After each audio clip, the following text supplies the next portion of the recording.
Ekologiya va iqlim o'zgarishi bo'yicha Milliy qo'mita huzuridagi Davlat ekologik ekspertizasi markazidan O'zbekiston Respublikasi Vazirlar Mahkamasining 2026-yil 11-maydagi qaroriga bag'ishlangan matbuot anjumani bo'lib o'tdi. Tadbirda ommaviy axborot vositalari vakillari, blogerlar, ekologiya sohasi mutaxassislari, loyiha ishlab chiqaruvchilari hamda tadbirkorlik subyektlari vakillari ishtirok etdi.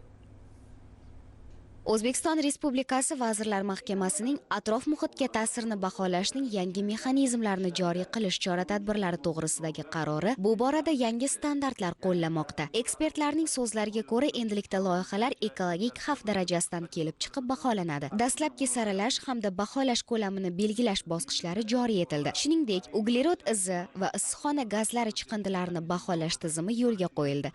Matbuot anjumanida Vazirlar Mahkamasi 234-qarorini amalga oshirish ekologik ekspertizani mexanizmini takomillashtirish bo'yicha gaplashib oldik va bu loyihachilarimiz taklif qilgandek ommaviy axborot vositalariga, tadbirkorlarimizga ochiqlikni, shaffoflikni ta'minlash maqsadida uyushtirilgan. Avvalambor mana shu masalada biz jamoatchilik eshituvlariga e'tiborni qaratdik. Jamoatchilik eshituvlariga shaffofligini ta'minlash uchun Orhus konvensiyasining talablarini bajarishni taqozo etadi va bu butun dunyo miqyosida amalga oshayotgan narsa bu oshkoralikni ta'minotini yana chuqurlashtiradi va berayotgan xulosalarimizni xavfsizlik insonlarning salomatligiga ta'sirini kamaytirishga yordam beradi. Shuning uchun biz jamoatchilik eshituvlarini oldingi qarorlarimizda hokimiyat tizimi orqali amalga oshiriladi. Bundan keyingi tizimda ekologiya ekspertiza markazi talabgor sifatida biz talab bilan chiqamiz va buni o'tkazishni Orhus markazlariga topshiramiz va O'zbekistonda yangi Orhus markazlari tashkil etiladi va shular orqali xalqaro konvensiya talablari asosida olib boriladi.